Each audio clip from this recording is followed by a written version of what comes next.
my own intellectual path to the BGC reflects, in fact, many of the strengths of the program itself.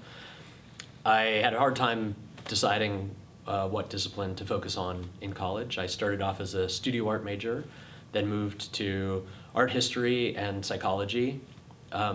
added linguistics and anthropology, and ended up deciding to do an ad hoc interdisciplinary major, which combined my interest in all of these fields, united around indigenous North American topics, about which I wrote my senior thesis about native art and ritual on the Northwest Coast. After graduation, I worked in a museum. I got a BFA in studio art. I did some curatorial projects. I ended up doing a master's degree in anthropology, all of which as a means to explore possible career paths with my set of interests. In the end, I chose a PhD in anthropology, but I made sure I went to a department that was very supportive of interdisciplinary work. And I wrote a dissertation on a masked dance on the Northwest Coast. And along the way, I made a documentary film about my work. So my training has been very eclectic in terms of disciplines, in terms of the media that I both focus on in terms of research, and also the media that I use to express my research. Here we have the remarkable benefit of being able to study the history of anthropological museology 5 blocks from where Franz Boas revolutionized the field at the American Museum of Natural History. And then to walk across Central Park to the Metropolitan Museum to study the history of interest in primitive art, the reclassification of indigenous materials as fine art, or to go downtown to Battery Park to the National Museum of the American Indian to look at the rise of indigenous museums and cultural centers, and yet again, a kind of reclassification of that material. In addition to giving our students the benefit of using the collections in all of the amazing museums in New York, New York is a great site for budding ethnographers of the museum as a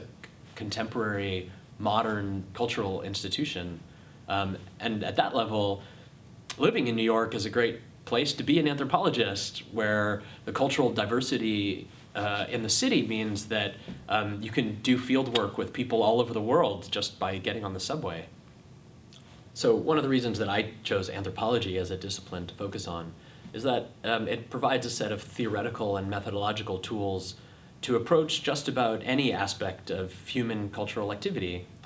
Here at the BGC, we tend to focus on one subset of that kind of activity, which is the production and engagement with material creation.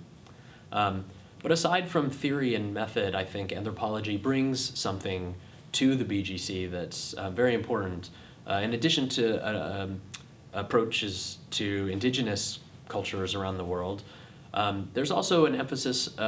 on working with people in the present, living communities, and the particular kinds of research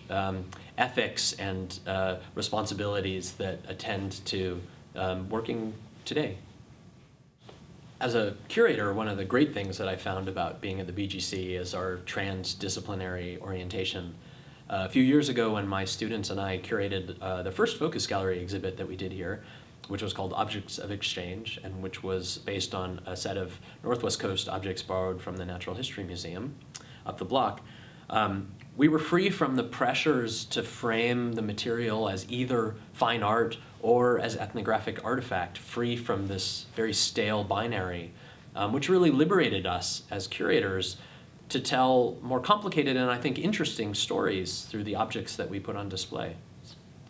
I did my master's degree at the University of British Columbia in the 90s at a time when the museum became a very exciting site for the renegotiation of relationships between indigenous people or source communities and anthropology, the discipline that had most famously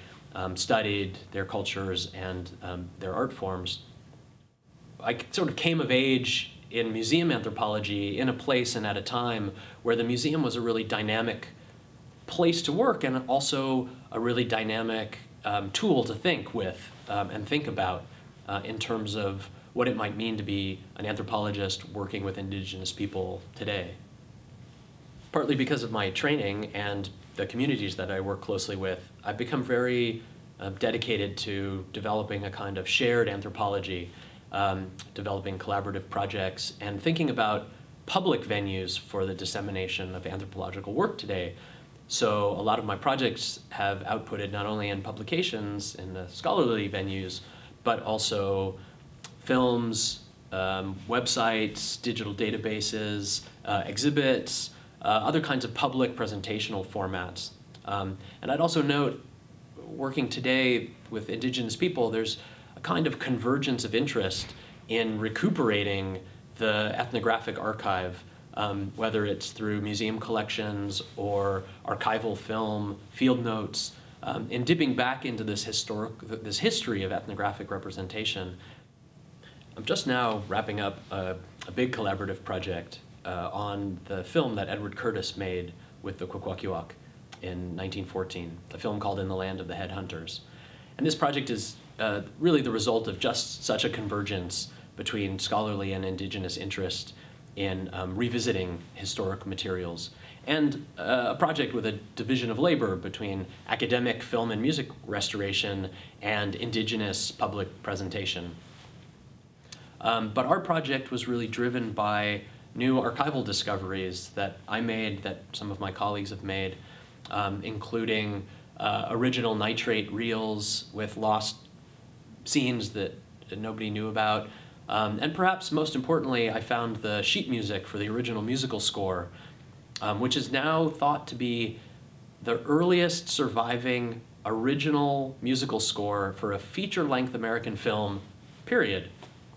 regardless of the fact that it was also the first film to be made with an entirely indigenous cast. At a basic level, this project was a continuation of my dissertation research into the history of ethnographic representation of the Kwakwaka'wakw, and also the history of their own participation with anthropologists in both the production and consumption of resulting representations.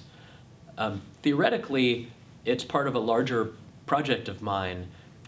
to try to craft an intercultural history of knowledge production, which looks both at the conditions of ethnographic representation